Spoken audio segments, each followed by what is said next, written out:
Kamusta, Leo? Welcome to Like a Tarot. Alamin muna natin ang situation mo gamit ang mystical cards. Mamaya naman, ang situation naman ng person mo.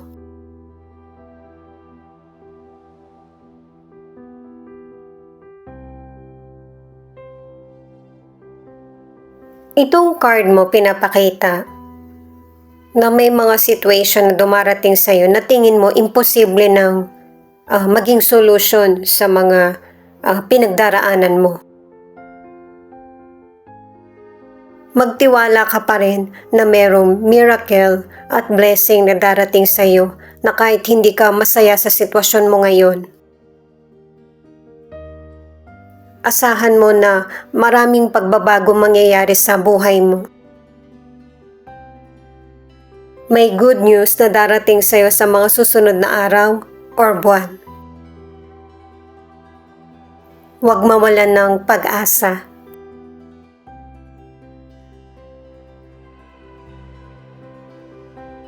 Itong card naman na ito ay paalala sa'yo na kapag nakapag-desisyon ka na, ito na yung i-manifest mo. Kahilingan mo ito na makakaya mong ma-achieve. Huwag masyadong maging negatibo sa sitwasyon. May mga abundance na darating pa rin sa buhay mo na kahit na mabago man yung situation mo or ma-delay yung mga minamanifest mo. May mga hindi dumarating sa minamanifest mo kasi meron pang mas maganda na nakalaan para sa iyo. Magpasalamat sa mga natatanggap. Ito naman yung cards ng person mo.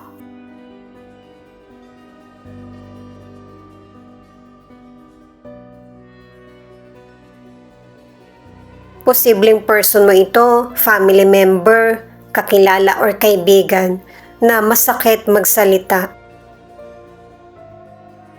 May mga panahon na hindi mo siya talaga makakasundo. Pero hindi naman lahat kailangan pakibagayan mo para sa person na ito para sumaya siya. Dahil dito sa card ng person mo, kailangan piliin din niya kung sino yung mga taong dapat niyang nakakasama at mas nagiging masaya siya. Mahirap makisama sa taong ang dala ay toxic sa buhay mo. Meron ding person na kapag may sinabing hindi maganda yung person mo, binabalik mo sa kanya. Paalala para sa mga bagong viewers na ang reading na ito ay timeless reading. General reading, anuman ang edad mo or gender mo. Kunin mo lang kung ano yung akma sa sitwasyon mo. Ikaw na rin magpalit kung si person mo ba ito o ikaw. Ito yung start ng 1 week reading mo. Bago ko pa man ito simulan ay nagtanong na ako sa mga cards at ang unang tanong ay ano ang naiisip ng person mo patungkol sa iyo. The Star, 5 of Wands, the Emperor.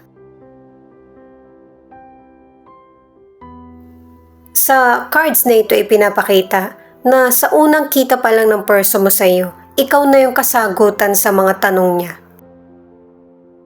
Sa mga problema na dumarating sa kanya.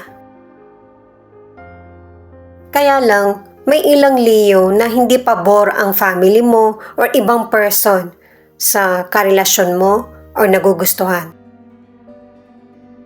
Kasi kinukuha ng person na ito yung pagkakataon dahil sa in love ka sa kanya. Yun yung nakikita niya sa iyo at saka naiisip niya. Para sa ilang single, marami ka ng pagpipilian sa potential person na pwede mong makarelasyon. Pero isa sa kanila yung ipapakita yung angas. Pwedeng ipapakita niya sa iyo or sasabihin niya sa iyo mismo kung ano yung makakaya niyang ibigay sa iyo. Ang ilan sa inyo sa relasyon ay magkakaroon na ng kapayapaan yung relasyon niyo pero magsisimula ulit ng panibagong problema or issue. Pero may ilang person na hindi hahayaan na hindi ka kumampi sa kanya. Ito yung paraan niya ng pagmamanipula. Hindi magkasundo ang family mo at ang person mo kaya naiipit ka. Sa career o negosyo, pinapakita na pareho naman kayong may trabaho ng person mo. Pero isa sa inyo ng person mo ang may mas magandang posisyon sa trabaho. Or maganda ang kita sa negosyo. At saka, ano man ang connection mo o relasyon mo sa person, nagkakaroon ng pagtatalo. Dahil sa pareho kayong wise at pareho din ang diskarte. Pero isa lang sa inyo ang gustong masunod sa plano or idea. Pero isa lang ang mananaig dito, pwedeng ikaw, person mo, or ibang tao. Patungkol man sa career or negosyo ang issue. Ang next na katanungan naman ay ano ang namimiss ng person mo sa iyo? Ace of Wands, Four of Cups, Knight of Wands. Mahal ka ng person na ito at saka namimiss niya yung bawat oras na hindi kayo magkasama. Pero base sa nakikita ko sa mga cards, mas matimbang yung pagmamahal mo. At saka napapansin mo na din na may kakulangan.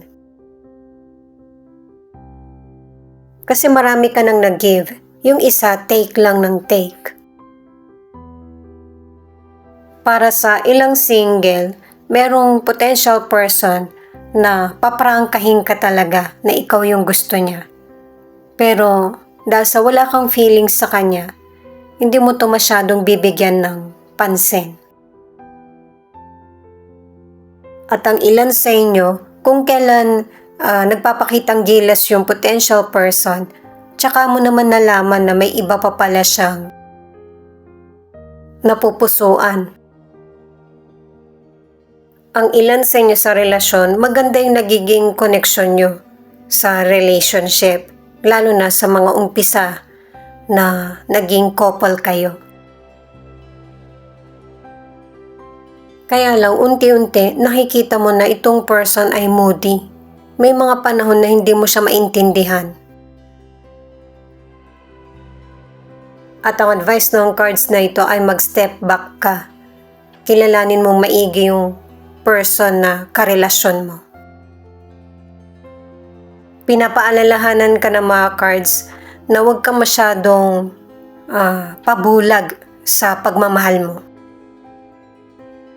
Sa financial, positive yung mga cards kasi merong mga changes na magiging pabor sa iyo. Kung meron kang investment, may maganda itong balik at saka may mga unexpected na kita. Or pagdating ng financial. Tatlong cards na yung nagsasabi na merong improvement sa money. Ang next naman ay kung paano ilarawan ng person mo ang relationship nyo. Two of Swords, Queen of Pentacles, the Death. Pinapakita dito sa cards na isa talaga sa inyo ng person mo ang merong kaya, may galing, yung abilidad ba. Hindi naman gusto makipag-competition ng person mo sa iyo. Pero tingin niya wala rin naman siyang iba pang magagawa na higit pa sa nagagawa mo sa family nyo, sa relasyon. At natatakot itong person na ito na magkaroon ng ending kung ano yung mga pinagpupursigihan mo at kahit yung pagmamahal mo. Single ka man or nasa relationship, pwedeng family member ito, person mo, na dalawang tao yung tinutulungan mo. At kahit na maganda yung trabaho mo, kumikita ka naman, ay magkakaroon ng hangganan yung tulong mo. Lalo na kung yung dalawang person ay hindi nagkakasundo, isa lang ang pipiliin mo sa kanila. Na susuportahan mo kasi ito yung mas nangangailangan. Na kahit na yung naging dahilan ng tagumpay mo, single ka man or nasa relationship, ay family member mo. Posibleng yung potential person ang pipiliin mo o kaya ang ilan sa inyo, yung person mo at anak mo. Pero syempre, wala namang lihim na hindi mabubunyag, single ka man or nasa relationship, sa mga taong pinagkakatiwalaan mo at tinutulungan. At ang advice ng cards, ano man ang estado ng relasyon mo, harapin kung ano yung katotohanan. Gamitin mo yung talas ng isip mo. Hindi ka man makapagdesisyon ngayon, makakapagdesisyon ka in the future. Kung ano yung tingin mo na dapat mong piliin or gusto mong gawin. Ang ilan sa inyo sa kalusugan, kaya nagkakaroon ka ng stress, anxiety or depression kasi meron kang kinikimkim na galit. Dalawang cards na yung nagsasabi na akala mo hindi mo na to matatakasan, pero magkakaroon ng recovery. Ito naman yung feelings ng person mo na pwede rin ipakita kung ano yung feelings mo.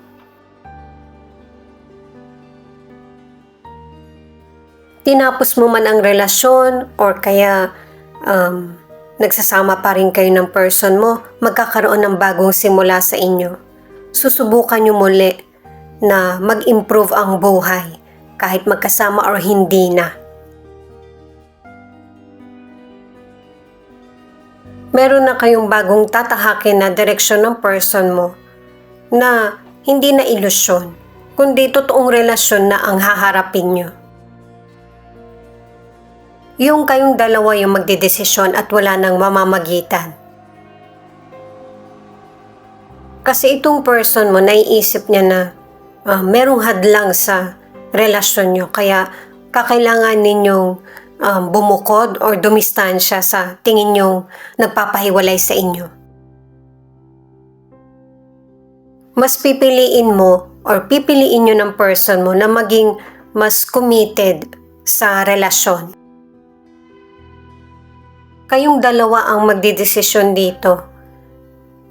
Kahit may masabi man yung ibang tao sa relasyon nyo. Ipaglalaban ng ilang Leo ang relasyon. Hindi naman kailangan lalaki lang yung gagawa ng paraan kasi meron din namang ibang gender na gagawa ng paraan na para magkaayos kayo ng person mo at maipagpatuloy ng mas malaya ang relasyon. Ito yung isa sa nagiging problema sa person mo. Yung relasyon niya sa kapwa niya, sa iyo, or sa family mo, na nauuna yung ego. Meron pa rin namang pagkakataon na magkaroon ng pagkakasundo. Mas magandang simulan yung relasyon ng walang pagtatalo. Kahit na disagree ka sa mga taong tutol sa iyo. Mas maigi na piliin yung kapayapaan sa pamilya para hindi rin nakikita ng kung meron kayong anak or ibang tao. Pero kung ayaw mo talaga dun sa person, ikaw mismo yung gumawa ng paraan na para hindi na talaga magkikita. Aries, Libra, Leo, yan yung ilan sa 12 zodiac sign na nangunguna sa rating na ito. Kasi meron talagang hindi nagkakasundo sa family. Makikita pa rin naman kung sino talaga yung nagsasabi ng totoo at saka hindi. Wala namang maililihim. Ito naman yung mga letra na posibleng andito yung letra ng pangalan ng person mo or letra ng pangalan mo.